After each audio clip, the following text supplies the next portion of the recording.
안녕하세요. 정보의 신입니다. 프랜차이즈 가맹 본사 중에는 제가 얼마 전 올려드린 이삭 토스트처럼 착한 본사도 있지만 가맹점들에게 갑질을 하는 악질 본사들도 많이 있는데요. 그래서 오늘은 추석 특집으로 갑질하다가 나락간 프랜차이즈 갑질의 신 대표 탑3를 뽑아봤습니다. 영상 끝까지 시청하시고 제가 말씀드린 후보 3명 중에 누가 제일 악질이라고 생각되시는지 1위를 댓글로 의견 남겨주세요. 그럼 지금부터 시작합니다.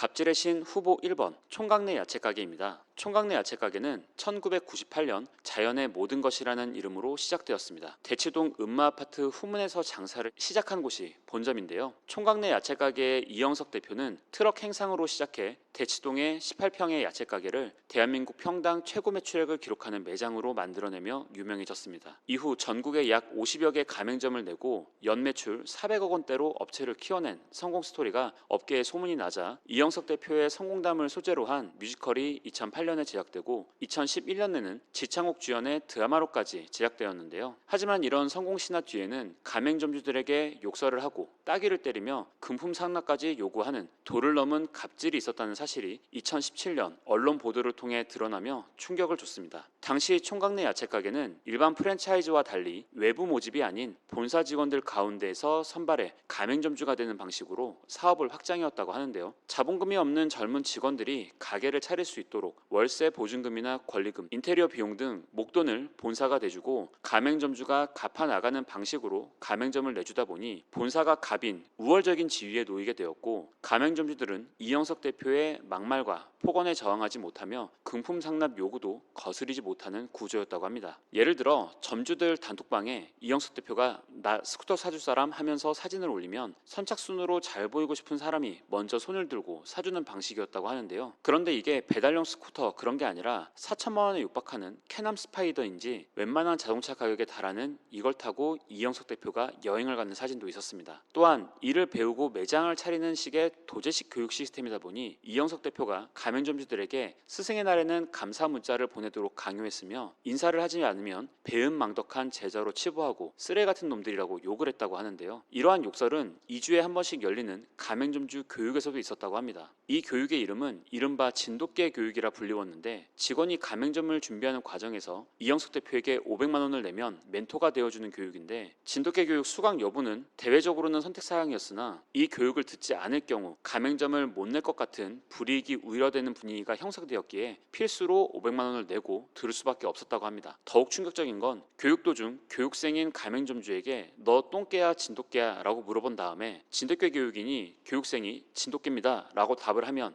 불현듯 따귀를 때렸다고 하는데요. 이건 무슨 쌍팔년도 군대도 아니고 이런 강압적인 분위기의 교육을 500만 원 유료로 내면서 따귀까지 맞이해야 한다니 정말 기가 찬 노릇입니다. 따귀를 때리기 전에 미리 사전에 맞는 점주와 짜고 한 연출일 뿐이라는 이영석 대표의 해명은 더욱 어처구니가 없게 느껴집니다. 교육 도중 잠깐씩 조는 점주들의 따귀를 때리는 것도 다반사였다고 하는데요. 자신의 가맹점주들이 다 똥개로 보였던 모양입니다. 이외에 총각내 야채가게는 유통 단계에서 본사 마진을 과하게 취하는 것으로도 악명이 높았습니다. 총각내는 프랜차이즈 점포가 많아지자 가맹점에게 야채와 과일을 공급할 대형 물류창고 단지를 건립했는데요. 문제는 이 과정에서 총각내 가맹점들이 생산자가 같은 과일을 옆 가게 경쟁업체보다 비싸게 파는 상황이 벌어진 겁니다. 이를테면 옆 가게는 거봉을 12,000원에 팔고 있는데 총각내 가맹점은 똑같은 과일을 17,000원에서 20,000원에 파는 상황이 벌어진 거죠. 이에 가맹점들은 본사 몰래 과일과 야채를 개별 사입하기 시작했습니다. 본사가 가맹점에게 과도한 수수료를 물리며 주변 점포와의 판매 가격 경쟁에서 밀리니 점주들은 새벽 시장에 나와 좋은 물건을 확보하기 위한 노력을 한 건데요. 이 사실을 알게 된 본사의 이영석 대표는 가맹점들의 이런 이탈을 막기 위해 가맹점주들의 개별 사입을 금지합니다. 개별 사입에 걸리면 간판을 내리겠다 엄포를 놓았고 가맹점주들은 다시 울며 겨자 먹기로 본사 물건을 비싸게 구입할 수밖에 없었다고 합니다. 일부 가맹점이 본사 횡포에 반기를 들고 나와서 다른 과일 가게를 차리자 10m 내외의 상가를 임차해 총각내 점포를 오픈해서 영업을 방해하기도 했다는데요. 현재 이영석 대표는 이름을 이은덕으로 개명했습니다. 본인에 대한 맹비난 때문에 신분 세탁 목적으로 개명을 한 것인가 싶지만 갑질 논란 이후에도 개명된 이름으로 여전히 강연을 다니고 있네요.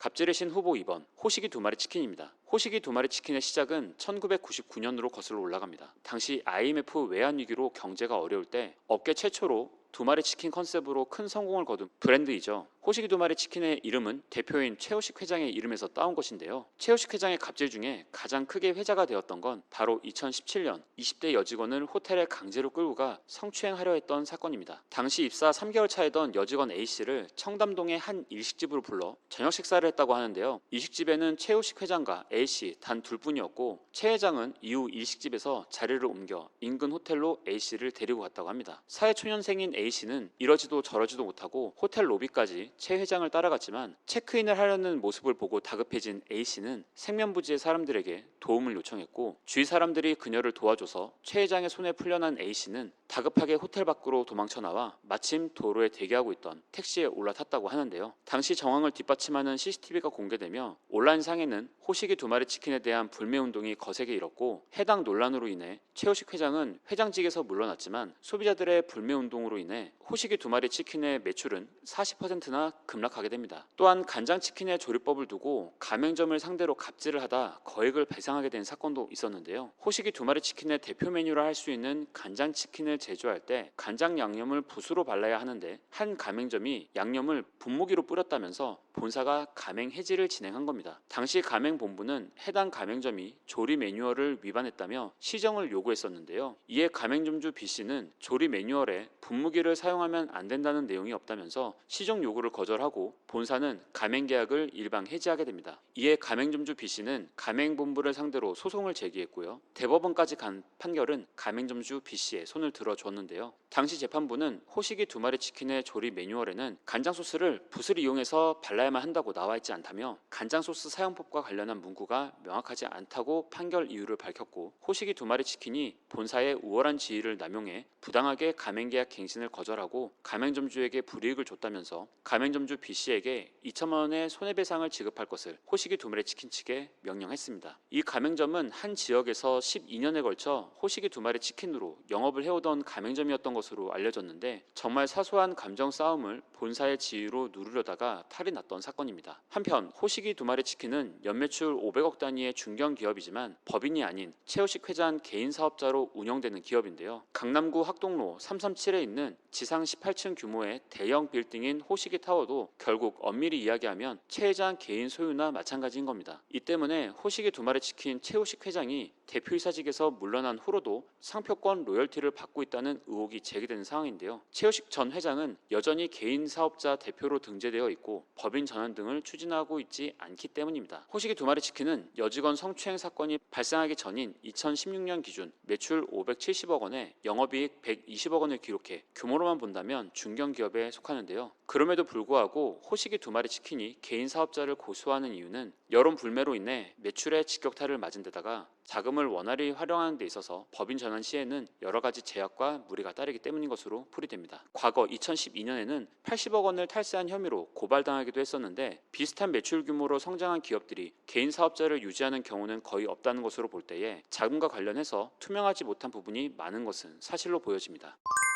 갑질의 신 후보 3번 미스터피자입니다. 미스터피자는 1990년 이대점을 시작으로 당시 피자헛 등 외국 피자 브랜드가 유행하던 시기에 국내 기업으로는 유일하게 20년 가까이 피자 브랜드 탑3에 자리 잡았던 회사입니다. 하지만 잘 나가던 미스터피자는 2016년부터 불거진 창업자 정우현 회장의 갑질 논란으로 인해 한방에 나락으로 떨어지는데요. 우선 2016년 있었던 정우현 회장의 50대 경비원 폭행 사건입니다. 당시 미스터피자 매장이 입점되어 있었던 한 건물의 경비원은 밤 10시에 정문을 잠가야 한다는 규정에 맞게 행동했지만 아직 건물 내부에 있었던 정우현 회장은 내가 나가지도 않았는데 경비원이 문을 일찍 닫았다는 이유로 음주 상태에서 폭행을 저지르는데요. 당시 정 회장은 일방적인 폭행은 없었다고 해명했지만 경찰 조사 결과 CCTV에 폭행 장면이 고스란히 녹화돼 있었고 정우현 회장은 결국 홈페이지에 사과문을 게재하게 됩니다. 당시에 많은 이들의 공분을 샀던 이 폭행 사건 1년 뒤인 2017년 정우현 회장은 더 큰 논란으로 검찰 조사를 받게 되는데요. 바로 가맹점에 치즈를 공급하면서 친척 명의 납품업체를 끼워 넣어 부당이득을 책임진 협의를 받은 겁니다. 해당 사건은 일명 치즈 통행세라고 불리며 폭행 사건 때문에 좋지 않았던 미스터 피자에 대한 민심에 불을 지르게 되는데요. 미스터 피자는 정우현 회장의 친인척이 피자 치즈 납품에 오랜 기간 동안 관여하고 있었는데 이에 대한 가맹점주들의 불만이 커지자 2014년 1월 이를 은폐할 방법을 강구했고 정우현 회장의 동생과 함께 위장 거래를 할 업체로 장안유업을 섭외했습니다. 장안유업은 기존의 미스터 피자에 스트링 치즈를 공급해온 업체인데요. 이후 장안유업은 2016년 10월까지 매일유업과 미스터 피자 간 피자 치즈 거래에 끼어서 아무런 역할을 하지 않으면서도 마진을 남겼습니다. 이를 통해 남긴 마진은 약 9억 원이었고 이 중 일부는 사전에 합의된 대로 정우현 회장의 동생에게 돌아갔다고 하는데요. 공정거래위원회는 이에 대해 2024년 10월 미스터 피자와 장안유업에 대해 각각 5억 2,800만 원, 2억 5,100만 원씩 총 7억 7,900만 원의 과징금을 부과하고 시정명령을 내렸습니다. 공정위의 이 같은 조치는 관련 재판 결과에 따른 것이기도 합니다. 가맹점에 대한 각종 갑질 혐의와 부당이득으로 2017년 기소된 정우현 회장은 2018년 1월 1심과 2019년 12월 2심에서 똑같이 징역 3년에 집행유예 4년을 선고받았으나 각각의 혐의에 대한 유무죄 판단은 엇갈렸었는데 대법원은 2022년 9월 파기환송 결정을 내리며 공정거래법 위반 혐의에 대한 2심의 무죄 판단이 잘못됐다고 보고 전부 유죄로 판결을 변경했습니다. 사실 치즈부터 시작해 미스터 피자 본사의 강매와 부당이득이 이어지자 이에 못 견딘 점주들이 프랜차이즈를 탈퇴하며